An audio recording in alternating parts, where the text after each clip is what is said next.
Welcome to Quick Shots, a short format traditional archery podcast, where we introduce you to some of the world's most influential traditional archers, and occasionally, some random dudes.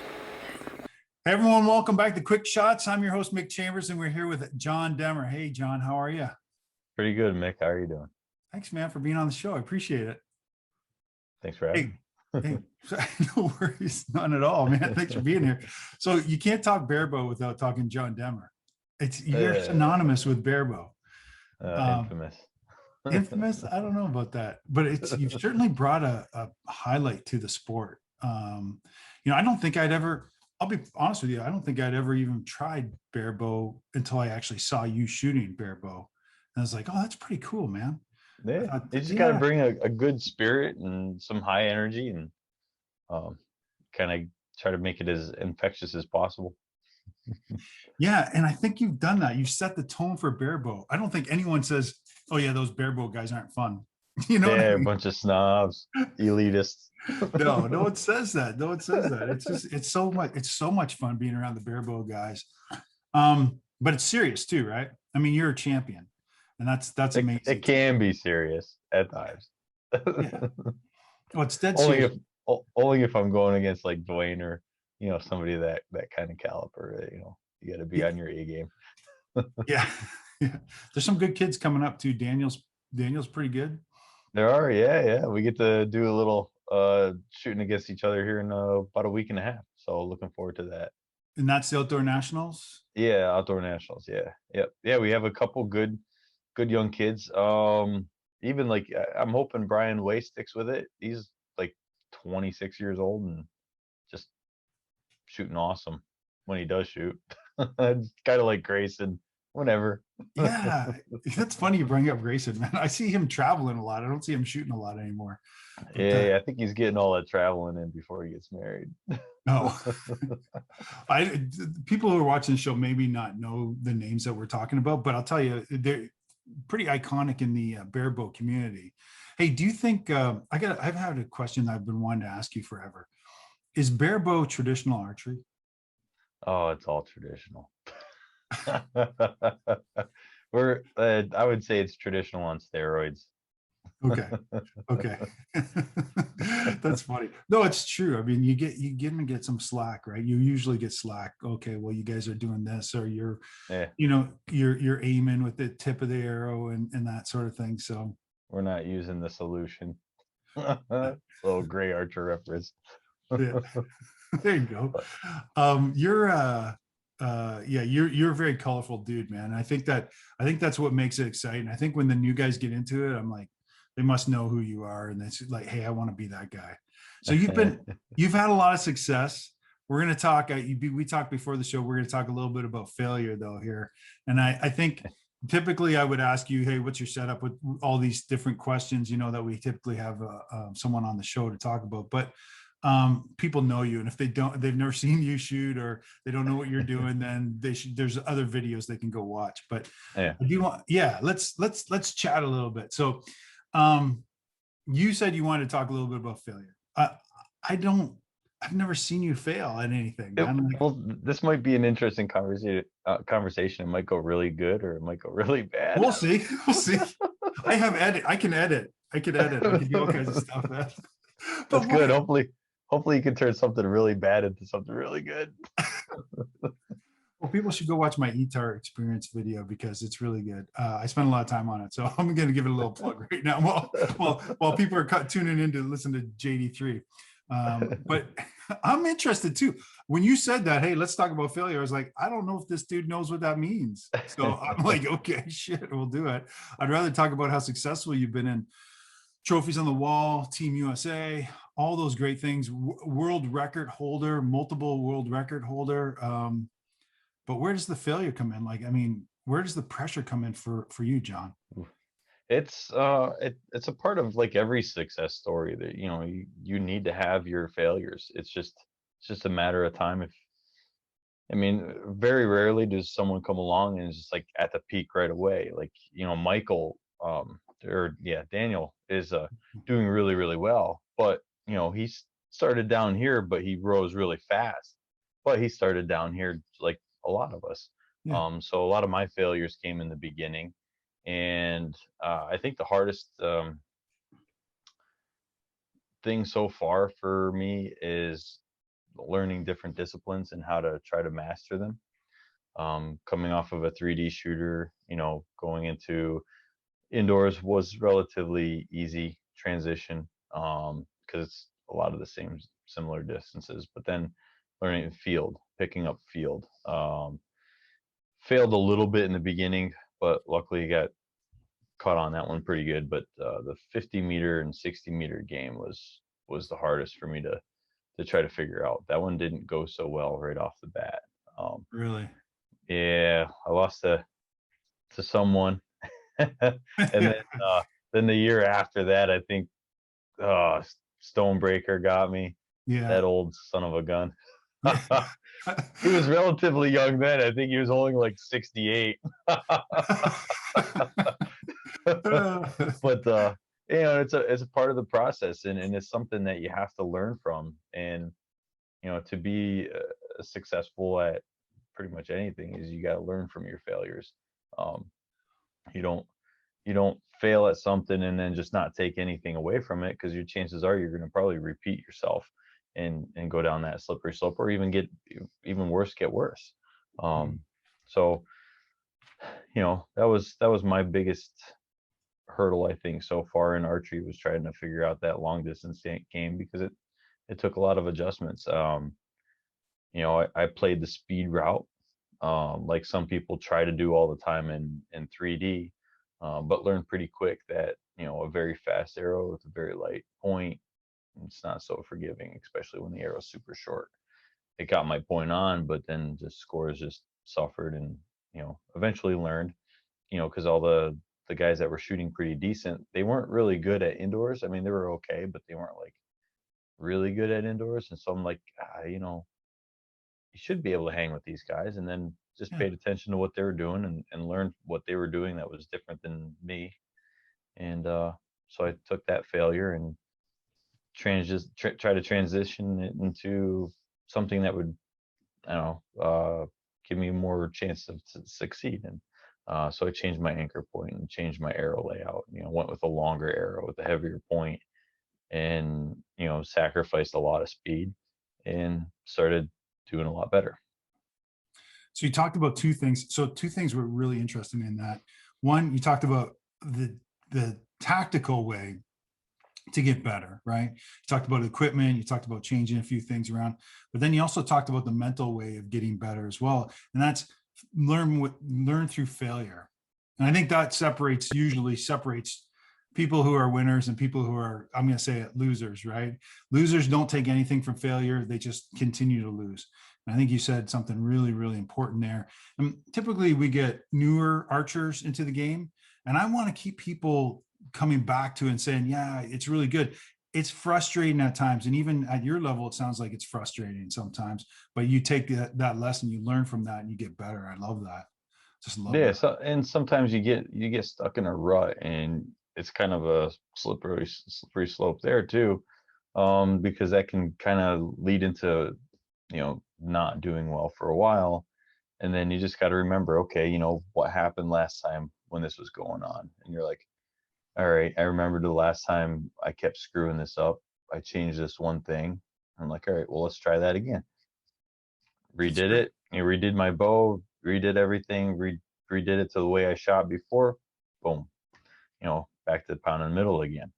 Because sometimes we get sidetracked. We're on that path, and I think that's the hardest thing about being consistent is complacency. We get complacent in what we're doing, and we tend to just forget what got us there. And that's where kind of learning from your failures is just remembering what you did wrong and what you did to fix it, so that can get you right back on the track to where you should be at. And I think that's the hardest thing for people, is to get decent, learn from their mistakes, not keep repeating the same mistakes, and just kind of remembering what got you to that point, and then just keep building off of that, and not digressing and slipping back into your old habits. Do you take notes or anything like that, or just mentally remember? I mean, just I actually do. Like if I'm shooting really, really good, I'll take little like mini video blogs. oh, nice. They're just on my phone. You know, and they're quite specific too, because there's different ways of shooting a bow. There's different ways of, anchoring, different ways of releasing, different ways you can play with your fingers on the release, like popping it or just like really ripping it or kind of something in between. And even Yeah, in between that can get really, really picky. So that's something, if something's really clicking for me that day, I'll make a quick little video. It might be only like 20 seconds, but make it, save it, and go back to it if I'm running into problems in the near future. And if it works for an extended period of time, then I get save that into like a permanent folder, and it's always there.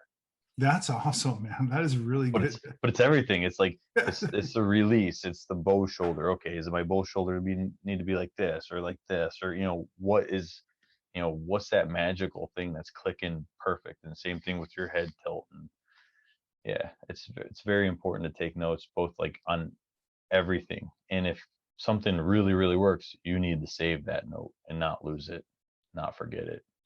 I'll tell you, it's just like a new kind of archer. I'm like into barebow.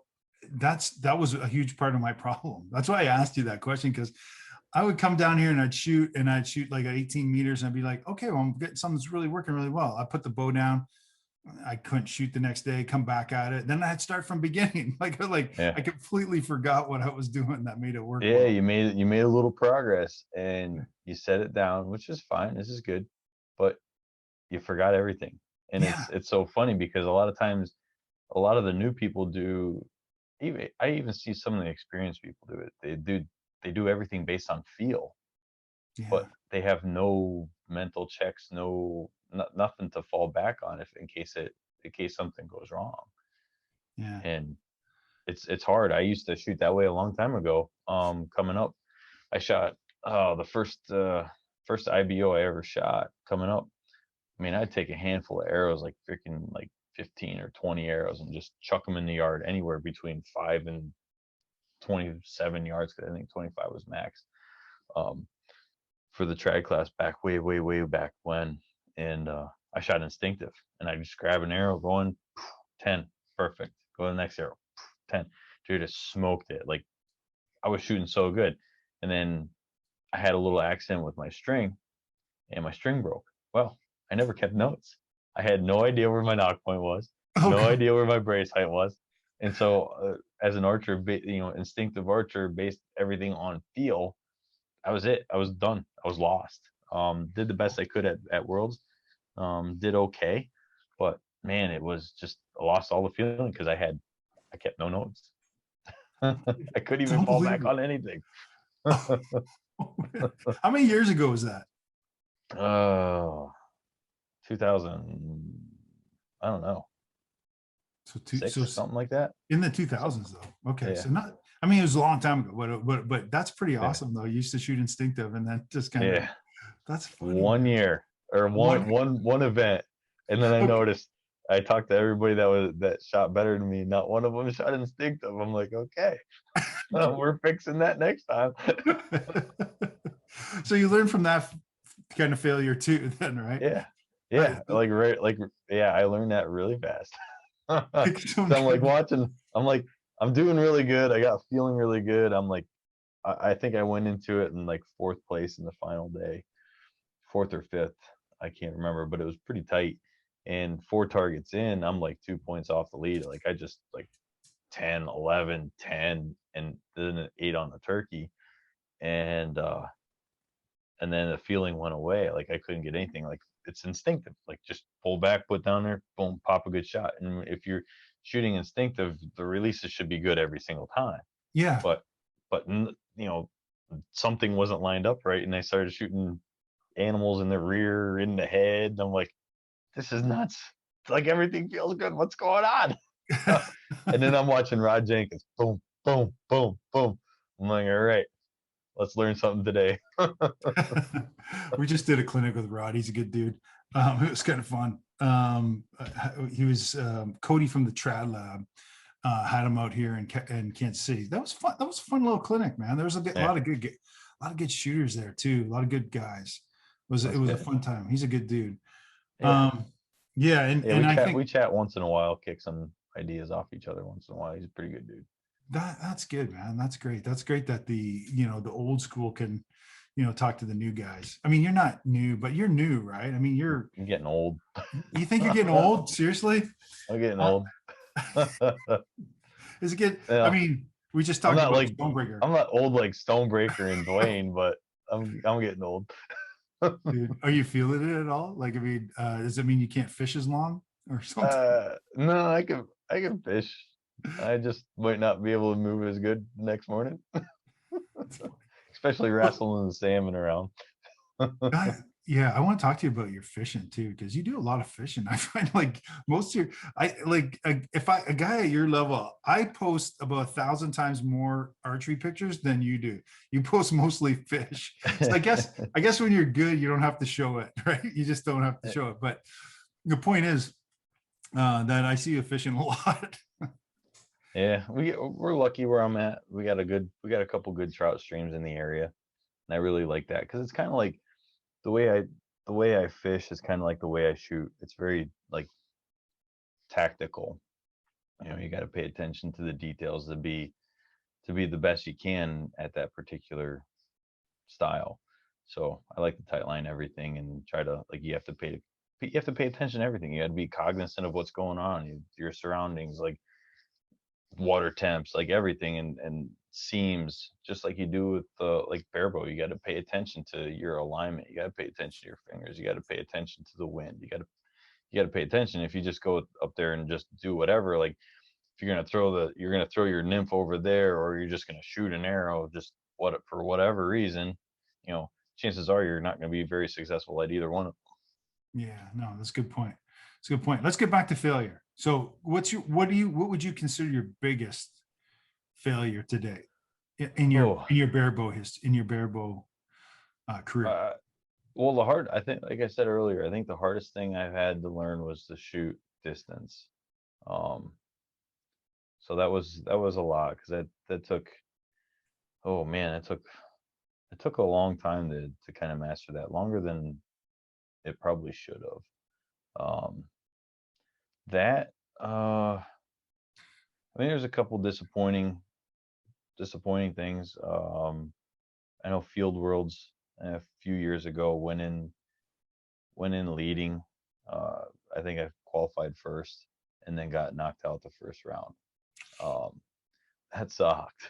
but Dude, it that's was one of shitty. those things like it was one of those things like still kind of early in, I wouldn't say that early, probably mid stage of trying to learn how to shoot field.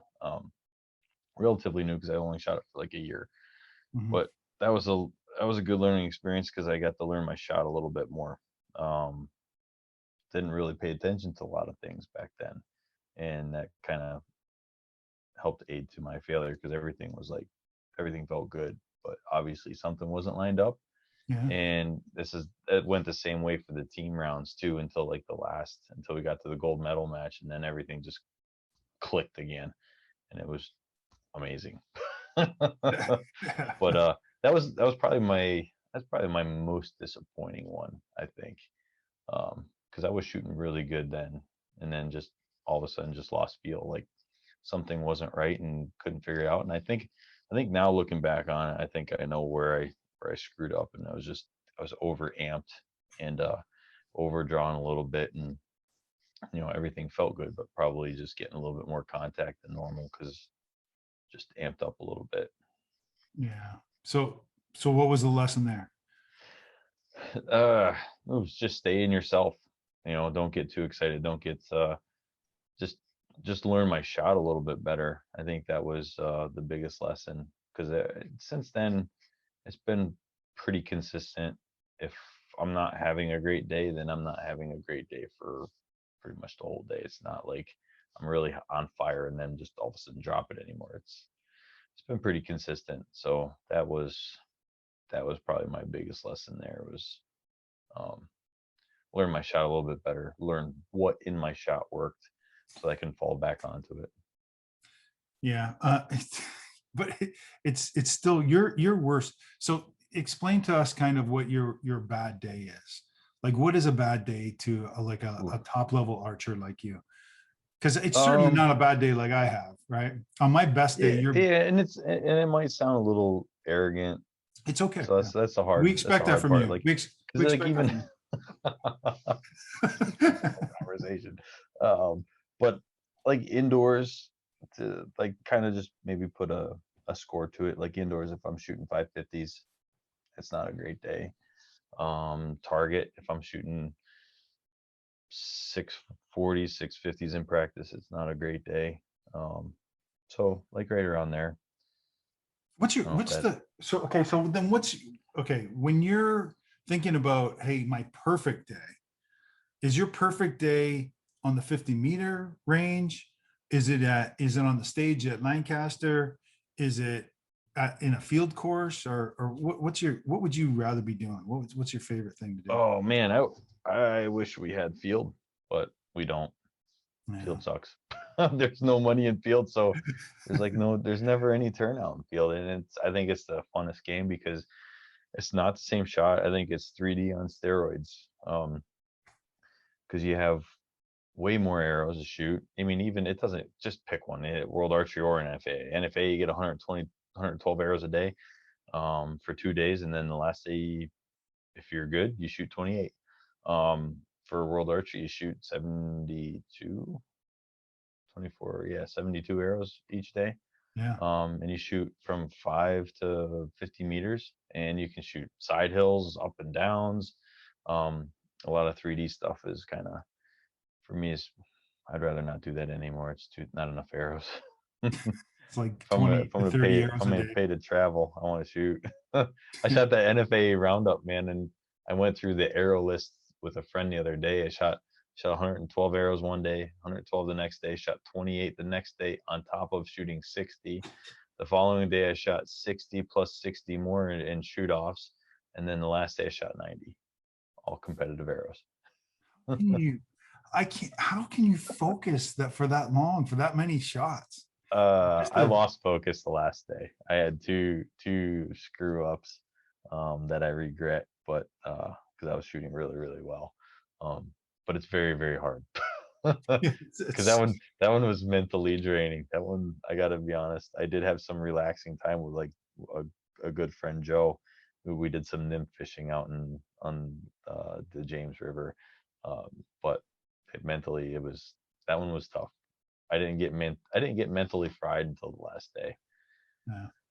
But Dude, that's so crazy. it's tough. That's crazy that you shoot that many arrows and you can keep your focus even for the first day, because it's so many. Yeah, I had a guy on here the other day from Riverbend Longbows, and he was telling his wife was talking to this is just an off story here, sorry, but his wife was talking to Spanky Brooks, and Spanky said, she goes, well, how many arrows do you guys shoot? And he goes, well, Spanky says this lady that yeah, each day I shoot about 100 arrows, for practice. And the lady says to Spanky, oh man, I don't even own 100 arrows.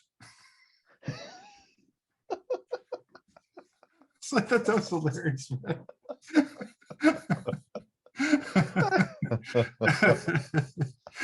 But it made me think when you were saying, field archery, and for people who don't know what field is, it's a multiple different distances and up to like what, six, like what's the farthest? So for rural archery, it's 50 meters, and NFAA it's 80 yards. And it's different size target faces, and it's up hills, down hills, across creeks. And it's a walk in the bush too, like 3D, but it's on steroids, like John was saying. But I was thinking to myself, when you said you guys shoot 72 arrows, I was thinking of that story because I was like, man, I don't know how many arrows I'd That's a lose big on that quiver. course. I don't know how many I'd lose on that course, dude. Thinking of failure. It's like shit. I'd be done after the first day. I'd be like, okay, Call up Bubba and have him make 2 quivers for you, yeah, because you're gonna need a lot. yeah. Hey, your next horizon is what? Your next horizon is longbow, right? Your next horizon is longbow. Wood We'll and see. arrows longbow. I played with that a couple years ago, indoor nationals, and did pretty good with it. Yeah. Maybe one day. We'll I see. see the Wayne's picking up a longbow a lot. Yeah, he's scared. He's scared of all them new barebow guys. All the new Barebow guys are coming to get him. Oh my gosh, yeah. I'll tease him about it, but yeah. As we get older it's something too, different. as we get older, our eyes get a little worse, so we can only go 25 meters. That's it. We can't see the target after 25 meters. I'll tell you what, man, I don't see that 50-meter target as good this year as I did 2 years ago. So, I think the reason why Stonebreaker, is pretty good. The six used to be Olympic archer, right? That's where he came from, Olympic archery. Yeah, he shot a lot of Olympic stuff back in, I think collegiate. He did that a lot, but Yeah. he was a different kind of collegiate. He was an older collegiate, so it was different. But he shot a lot of like Olympic stuff. Hey, So he's also like 6'3" and got like a 32-inch drop. Yeah. So that long stuff is it's a little bit more up his alley. So the short stuff we can still pick on him pretty good on the short stuff. Yeah. Now, when you're that 50-meter game though, so you said something that was interesting, and I've never heard this. I know I'm a rookie, but 60-meter. I don't. When we first started, our nationals used to be 60 meters. Okay. For the first 2 years, and then they did a thing because we weren't getting a lot of participation, and then they did like a monkey survey, and I talked to one of the board members.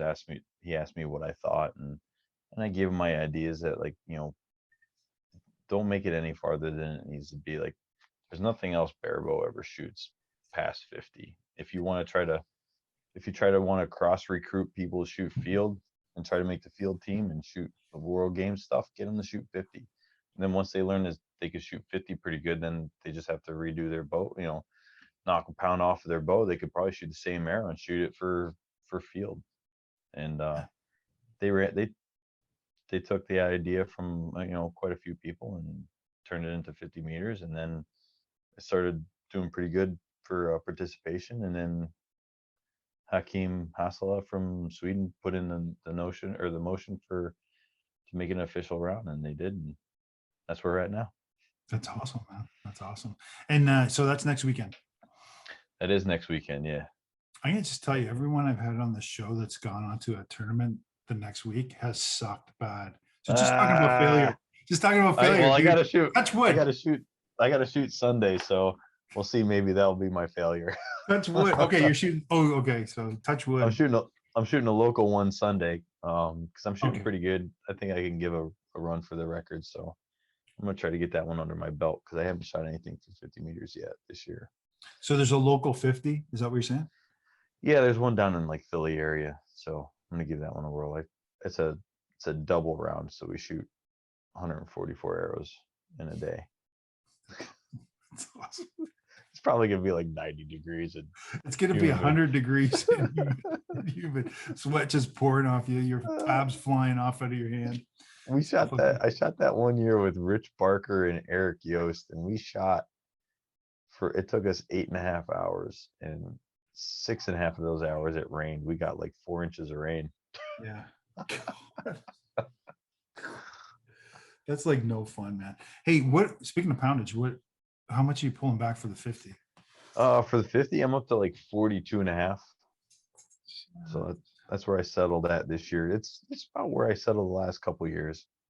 I don't like the indoor weight shooting 50. I don't think I get enough zip out of the arrow, and I'm too old to be shooting 50 anymore. So wait. When did you shoot 50 before? I didn't know that. Oh, I used to shoot like mad poundage a long time ago. Really?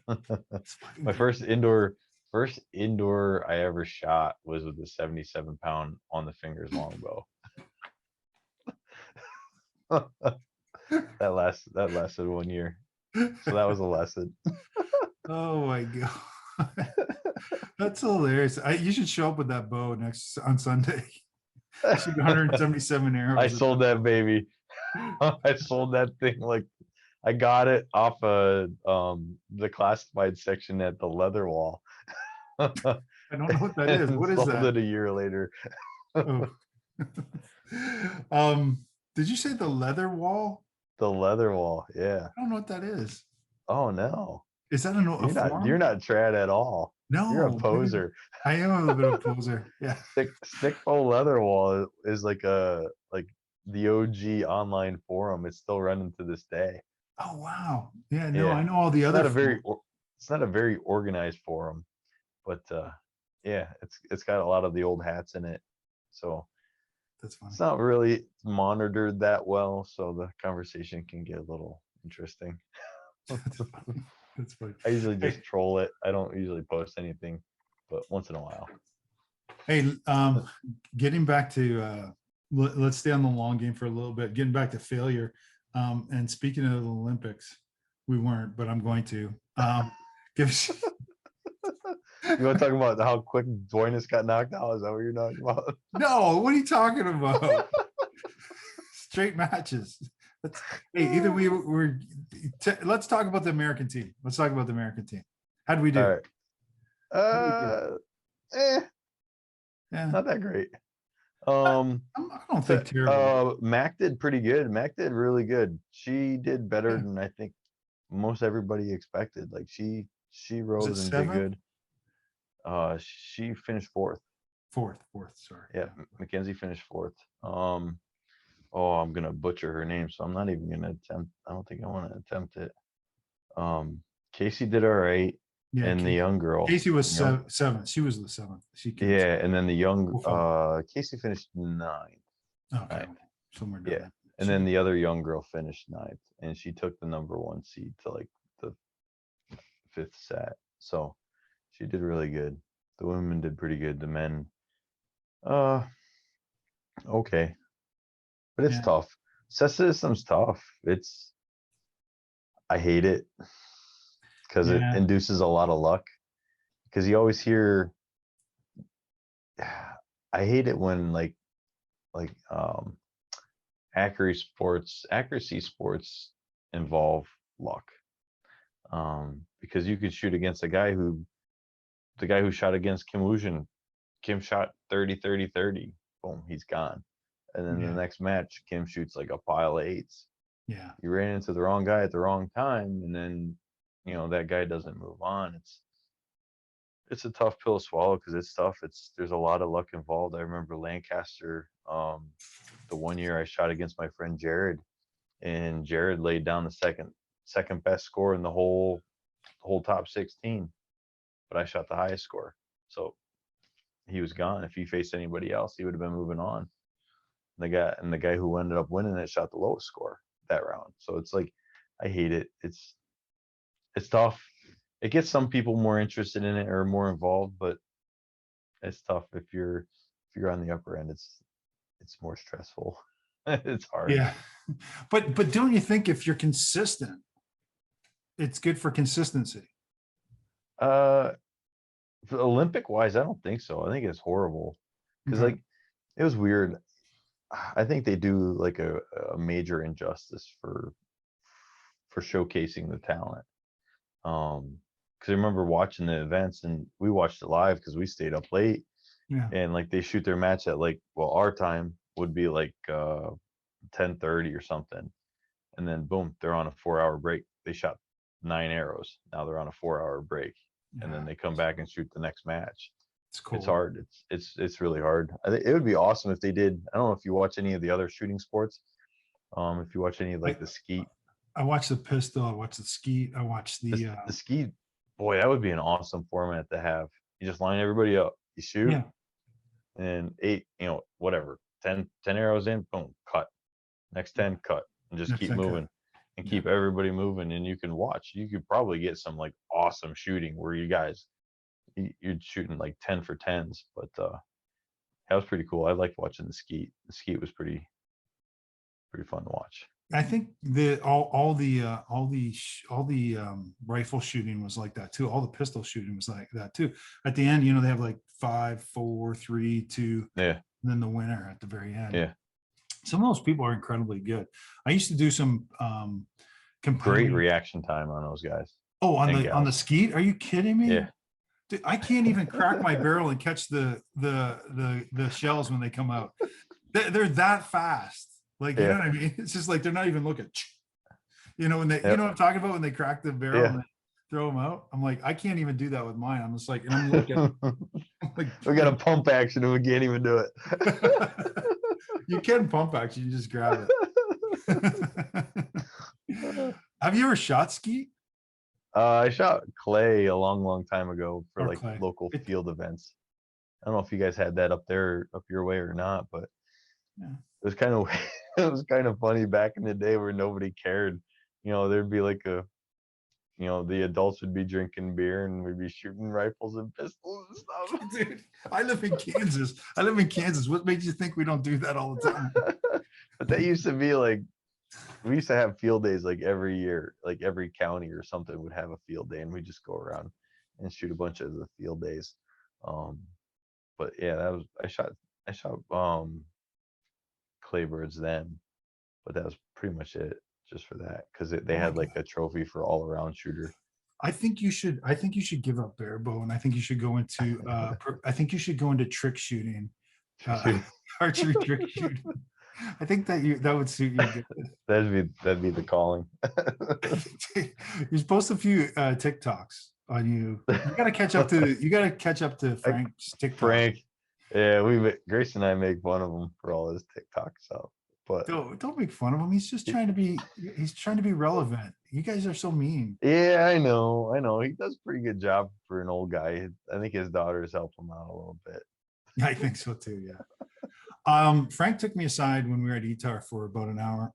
Again, speaking of failure, again, like, he tried to coach. I mean, he did a great. I mean, this is how much I love Frank, because, yeah, let's go do an hour. Like, we went out to, just go teach me for an hour, and I got a lot out of it, like a lot out of it in that short time.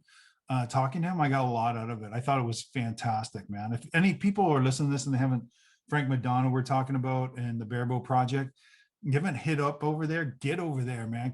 And then sign up for some of the courses, because that really helps you and puts pressure on you. And I think that in Barebow, you really need to have pressure. Yeah, that one-on-one interaction it's tough to beat. Yeah. I mean, people want to say, oh, even if some things you got to pay for, is they're like, I don't want to spend the money. They're like, well, how much did you pay for those dozen arrows? Yes. 150. I'm like, well, are you shooting them good? No. How many did you break? 5. Could have I'm like, saved money. that pays for like I did fly fishing. I took 2 lessons and paid. I split it with a friend, so they're like $200 a piece. And now I'm like catching fish like a boss. Where before it was like, I might catch one. Yeah. But I mean, the same thing with archery. The it's invaluable, the one-on-one interaction. Yeah. I think the Barebow project's doing a good job with Barebow guys, like getting out there, or any traditional archery, really. We did that Rod Jenkins clinic that was down here too. That was good. Any type of coaching is awesome, to get better. Because, again, I think the theme was, I guess even Alex is okay. who's that? Some people say. Alex. I don't know, some Alexandria or something. Alexandria. I met her at ETAR. She was fun. She was hot. Yeah, I don't get what's going on with the internet with Alex, and I think there's a bromance going on there with Matt and Alex. I don't know what's going on. It's something. Yeah, I don't know. It's kind of weird. Yeah. No, I like embarrassing at times. They're a little bit doty over each other. And they don't care. They don't care who sees or knows. It's funny. Nope. Yeah, but I saw you at ETAR this year. Yeah. Who were you hanging out with? You were hanging out with Word. Yeah, for a little bit. Yeah. We got a cabin and rented out a cabin, a whole bunch of us. Didn't spend a lot of time at ETAR. Probably next time I will a little bit more, but shot a course, then went back to the cabin. Both days I was up there. It's always a good time. Next time I got to hang out at the vendor area a little bit more, because I missed talking to some friends. But yeah, I was there. Yeah, I shot Alex's bow the second day, left-handed, full 48 pounds. Ask him how it went. Is it 40? Did you do okay? Eh, we won't talk about the targets that he beat me on, but I beat him on quite a few targets. Did you? He ended up taking home. Hey, shout out to Alex too. Serious for a second, because it's something near and dear to my heart. Alex shot the eagle eye. It's on my video, the ETAR experience on YouTube now. Go see that over there. anyway, Plug number two. plug number two. So anyway, Alex shot it and then won it, the eagle eye at ETAR. He won over $1,000. He turned around and donated the money back to the veterans. So he's like, I'm not taking the money. They need it more than I do. He donates it back to him. So you can make fun of Canadians all you want. He's a good dude, man. Yeah, that was a lot of poutine he gave up on. Yeah, we say poutine. Poutine. I know. I spell it wrong just for Andy. Andy's been quiet lately, dude. I don't know what's going on with him. He has. I'm starting to worry about him. I think he's going to turn into a hermit. They're opening up back in Canada. I talked to someone today. So things are getting back to normal. I got to get over there. I got to get back up there. But it was like, let's face it, you guys from PA are the same as Canadians. I mean, there's no difference, is there? Yeah, there's not a whole lot of difference. It's like, not a whole lot of difference. Alex and I talked about we're going to do some, hopefully do a day or two of salmon fishing. They're like, it's kind of weird. I just drive like 2.5 hours up to New York to fish, and he drives like 2.5 hours diagonally, and we can meet at the same place in like less than 3 hours. Yeah. Salmon fishing, where at? Yeah, any of the tribs off of the Great Lakes. Really? Yeah. I didn't know you could salmon fish. Yeah, they spawn up there. Yeah, they go right up the rivers and spawn. That's interesting. So, yeah, it's a good time. It's a big fish. Yeah, I like the fly rod. I used to love fishing when I was back in Canada, but I wasn't very good at it. Like I was okay, but I mean, I didn't study it like you guys do. Yeah, it's just, I mean, it's the parallels between fishing and archery are amazing. Like you can go down the line and see who's paying attention, who's taking notes, who's learning. And then you got the same people that are just there to have fun and just do whatever happens, you just have fun. And then you got the group that gets super frustrated because they're not doing what they think they should be doing. It's the same thing on the river. You run into people that are just going, they're just having a white claw and just chilling on the bank and just watching and enjoying the scenery. And you got guys that are just like casting and not catching a fish all day, and they're getting super mad. And then you got the guys that pay attention to everything, and it's like, fish, 15 minutes later, fish. It's kind of neat. I don't know, it's weird. I gotta tell you my fishing story since you're a fisherman. So I used to be in the Canadian military, and we ran a fishing camp for generals in Labrador, Newfoundland, which is, do you know anything about, anyway, Labrador is the mainland, right? It's just off, okay. So some big brookies up there. There's a bunch of good spots for fishing, right? So we get the generals into the Goose Bay there. Is that Goose Bay? And then they would take a helicopter from there to the fishing camp. And I ran all the communication stuff up there so that, generals can't be out of communication range. And I'm not talking just Canadian generals. I'm talking like the head of the United States Air Force, Colin Powell was there, the head of the French. Anyway, they all come in, all the NATO commanders, and they come in, they do this fishing camp. So I met all these big mucky mucks. But anyway, salmon weren't spawning for some reason. So they're having a hard time getting fish for the mess to smoke, to give to the generals when they leave. They give them a little thing of smoked fish. So I jumped in a helicopter. It's a true story, man. Jumped in a helicopter with my fishing pole along with this other French Canadian dude. And they said, "Hey, Chambers, you and this guy are going fishing. Grab your fishing rod." So we jump in this helicopter. They went down like Vietnam style, down this windy river. And then there's a big rock in the middle, about the size of my desk here. It's not that big, but it's jutting out, right? Mm-hmm. And they put the helicopter comes in. Chambers, get out. This is in the middle of a river. John, you would love this, dude. Seriously, I get out in the middle of a river, a moving river. I get out onto this rock, and they take off in the helicopter. And I didn't know if they're coming back to get me or what, man. But there was like 100 yards, no, like 50 yards on that side, 50 yards on that side of water, and I'm in the middle of the river. It's like, oh, I guess I'll better fish, right? So I send out a cast. I was like, oh, got something. That was lucky. Sea trout, banging on the rock, put it into my cargo pants, right? Combat pants that have these cargo pockets on them. So I put that in there. It's like, oh, that was lucky. That was great. Out again. Holy shit, I got another bite. I reel it back in, hit them. So I do this about like 8 times, like, no kidding, just 8 times. My pockets are getting filled with sea trout. And like, I'm smelling like stinky fish and stuff. And I'm just like, this is pretty cool. This is, and I look around, I was like, so beautiful, man. And I'm looking, and then. You're in a preserve? No, I'm looking. No, I wasn't. No, I was not. So then I see this big thing coming down the river, and it was like a beaver or something like in a river. But what I'm thinking is like, oh my gosh, you know what I never thought of? I smell like fish. Bear. There are bear. Got to be a ton of bear. I'm like here with a fishing pole and all the anyway. You would have loved this place, man. You could not get fish. It was just, you didn't have to be good at anything. No one's ever fished here. No one's ever put their foot on that rock. It was just so obviously they came back and picked you up. They did. So I want to talk to. So the story's not over. I know I'm Irish. We have long stories too. I'm Irish Canadian. So last thing. So I jump in the plane. I jump in the helicopter. Like they grab me, they lift me into the helicopter, and the guy's they already picked up the French Canadian dude, and he's there. He's in the plane, just sitting like this, right? And I sit down next to him, and we get the headset on and going, hey, did you get any? I'm like, I showed him my fish. He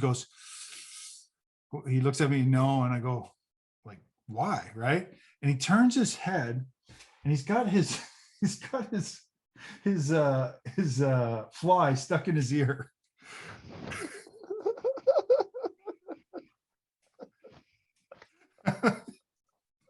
Get the fly stuck in his ear. Oh, that's funny, dude. Oh, it was the funniest thing I ever saw. It was like, I didn't notice at first. I thought he just had earring, but it was stuck right through the cartilage of his ear. Oh my God, that was funny. Anyway, that's my fishing story, dude. That's my fishing story. But pants full of trout. Yeah. Every woman's dream. Absolutely. We should talk a little bit about archery. Okay, really. I want to make sure that people listen and get something. Got enough content, dude. I think they're listening to you. But all right, let's get back to a little bit of archery. What do you got coming up? What are your next events? So you got a 50 meter, but what else? Give us your rundown, your schedule, so we can see you. Oh, that's it for the summer. You got the 50 meter target nationals, and maybe a couple like small tournaments, and that's it until hopefully Lancaster. Okay, and then Lancaster gets back in January. Yep. Lancaster and maybe Vegas, and maybe that ATA 25 meter shoot. Yeah, that looks pretty interesting. That'd be interesting to get people, like normal people, to get into the ATA. Tell us a little more about it. Tell us a little bit more about it. Oh, I don't know if it's completely finalized, but they came out saying that they're gonna have like a first place prize money for Barebow is like $6K. So yeah, a little shocker there. Wow. That's more in Lancaster. It's about the same. Similar. Yeah. There's going to be more money paid out in Lancaster than the 25 meter shoot, but the top prize is pretty big. I don't know how many people they're going to have sign up for it, but it's going to be pretty neat. Where's 25 meters? 25 meters? I don't even know. It's usually Midwest somewhere, like Louisville or something, somewhere around there. I don't know, somewhere out there.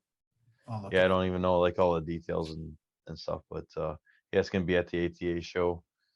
60 arrows, 25 meters, and then I don't know if they're just gonna go off a score or if they're gonna do any head-to-heads or what, but Yeah, that'd the be interesting. 6K will grab some people's attention. Yeah, pays for the flight there.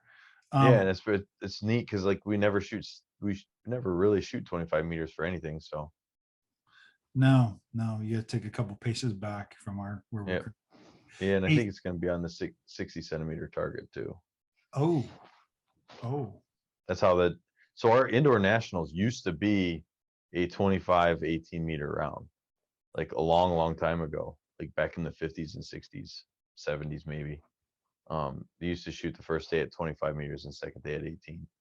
wow. Yep. Did not know that.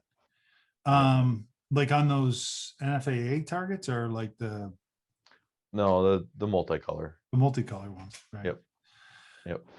It'd be nice to get some international competition too here. Hopefully we can get some people from across the Yeah.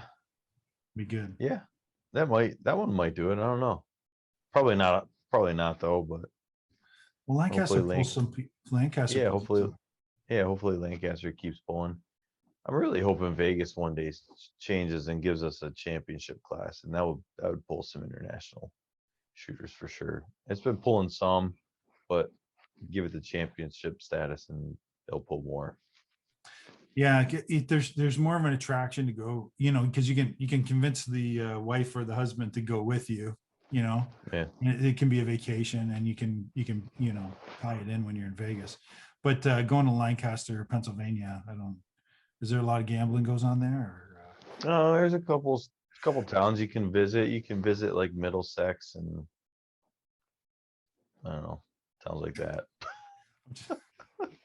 I'm sure it's just like Vegas. I'm sure it's just. It's just like Vegas, except for a lot more Amish. Oh, hey man. Okay, give me some help. What would you tell a new archer to do first? What's the very first thing? I want to get into barebow. What should I do? Like, what's a good piece of advice that JD3 would give you? Ooh, it all dependent, like depending on location. Like if there's somebody really good near you, pick their brain. Yeah. I mean, like really good. Like don't waste it. And maybe you'll always give people give for instances. Oh well, this person was really helpful, and they can't shoot worth a crap. But if you can find someone that's really good, that's been through the gauntlet and understands things, yeah, pick their brain, shoot with them, pick their brain. That'd probably be my number one suggestion. All right. All right. So if you had So like a Spanky Brooks or somebody near you, I don't know who shoot with that him. guy is. Yeah, he is so close to me, and people give me shit for not shooting with him or talk. He gives me shit for not shooting with him more often. I'm like, okay, He's so just a fun dude. he's awesome. Hey, and he's featured on the new Lancaster promo video too. Is he? Yeah, yeah. Frank posted it too on Instagram. Okay. Yeah. So Frankie, he's just a colorful dude. He's like, he's the old version of you. You're going to be growing that out to white. You right? ever see him? You ever see him completely shaved? No. Head shaved, mustache shaved. No, never seen it. So when you see him, ask him for that picture. He'll show you. I will. It's mind blowing. He told me one time he showed up without his hat on, and no one knew who he was. Yeah, his wife flipped on him and said, "Don't ever do that again." So it must look so weird, man. Looks like But that's a must do. That's a must do. There's a couple must do's in Barebow Archery. One sees Spanky Brooks fully shaved. The other one is watch Scott Bills eat hot peppers. I don't know what happened. What happened? So like he's just like Scott's bald. He shaves real clean. But man, you get anything spicy in him, and he just starts sweating, and it just pours. It's like it's like Niagara River just running right down his face. It's like the funniest thing. And if you can get him to show you, have him show you his 80s hairband photos. Okay. Dude, he had like the full on perm all the way down to here. That's Crazy. funny. Just That's probably, he probably would have had normal hair if he wouldn't have put so much product in it. probably. Oh, dude, man. All right, who's your favorite? Speaking of that, who's your favorite rock band, or what kind of music do you listen to? Ooh, growing up, so like our neighbor used to always listen to like AC/DC. Yeah, I love AC/DC, So dude. there was always AC/DC playing, like Love it. all the time. So do So you hate it or love it? I don't mind it. I like it. It's like a throwback, every once in a while I'll turn it on the radio. But Well, what do you do? yeah. Like you travel so much. What do you do when you travel? You listen to audiobooks or you listen to music? What are you doing? Usually listen to fishing videos. The what? Fishing videos. Fishing videos. Oh, God. You watch fishing videos on YouTube and stuff like that? I do. I do. Good. Or catch up on some series on Netflix. That's funny. Like nothing archery related at all. No, no. But you don't have like a song playing in your head when you're sitting on the line or something like that, or No. just No. like No. that's it. You don't want to know what's running around in that head. Yeah. Do yourself a favor and don't ask ever again. So you have one of the best shots I've seen. I mean, it's just I really love it. And you're one of the most photogenic guys on the line too, because you're not doing this. I won't say the other John's name, but you're not doing this thing, right? You're just, Yeah. I don't have the convulsions. you kind of do get your eyes going though. You get, you kind of get your eyes bulge a little tiny bit because you're focusing. My nickname is Blinky. Blinky, is it? Blinky. It's so good, man. Yeah, the Dillinger. The Dillinger. It's like it's reverberating and it just kind of, oh, man. He's a good dude too. He's a nice guy. He is. He's not making it out this week or next week. He's not. No. Hopefully next year. He's old enough to shoot against the old people, so I thought maybe that would. But nice. he's got some health issues he's dealing with, so he's got to get that shoulder on the mend. Yeah. That's interesting. We got to get him to stop playing disc golf. Yeah, he does a lot of that too. Yeah, that's his thing too. Yeah, you're fishing. He fishes a lot too. Oh, does he? Yeah. Him and his boys, they all got like. He's got a Hobie and everybody else got regular kayaks. Oh, that's funny. They do a lot of kayak fishing. That's great though, man. Are you seeing Clay Hayes trying to catch fish? It's embarrassing. I haven't. Okay. Where's it at? No, on Alone. Are you not watching? Oh no, Alone? I don't watch Alone. No, come on, watch it. It's not my thing, man. It's not your thing, seriously. I don't watch Alone. I don't watch Survivor. None of that stuff. No. Oh, okay. Never got interested. Just never got interested in it. It's weird. I don't know. Clay Hayes is trying to fish. He's not being very successful while he's out there. But he's still there, so that's. Is that why he lost all that weight? Yeah, he lost a lot of weight filming. Yes. Yeah, he was on Alone for I don't know if he won yet or not. We don't know, right? But okay. So he hasn't told anyone. He hasn't showed up to work in a Ferrari. So we don't know. No one knows, right? I do like his profile picture on Facebook. It's pretty badass. Which one is it? I don't remember. It's like a lion. Oh, yeah. All right, man. If people want to get hold of you, talk to you, chat with you, pick your brain, don't bother. You're too important. Yeah, just go through Frank. Go through Frank. It's Frank. So if you win outdoor nationals, set new world record, is Frank taking all the credit for it, or probably? No, I think he will. He'll probably want to. Yeah. I mean, he takes all of Maggie's credit, so he might as well take this one too.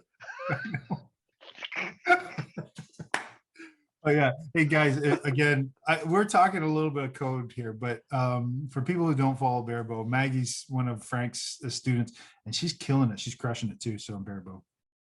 So anyway, he's successful. He's been a successful coach, which is awesome, man. Love him to death. All right, we're gonna end this. Any last words of wisdom, brother? No, just accept failure, learn from it, and move on from it. The only time you ever really truly fail is when you don't learn from your mistakes. Spoken like a true champion, man. Thank you very much for joining me today. And thanks everyone for sticking around. Don't forget to like and subscribe. We'll talk to you next time. Watch the ETAR experience. Number 3. Oh man, that's funny.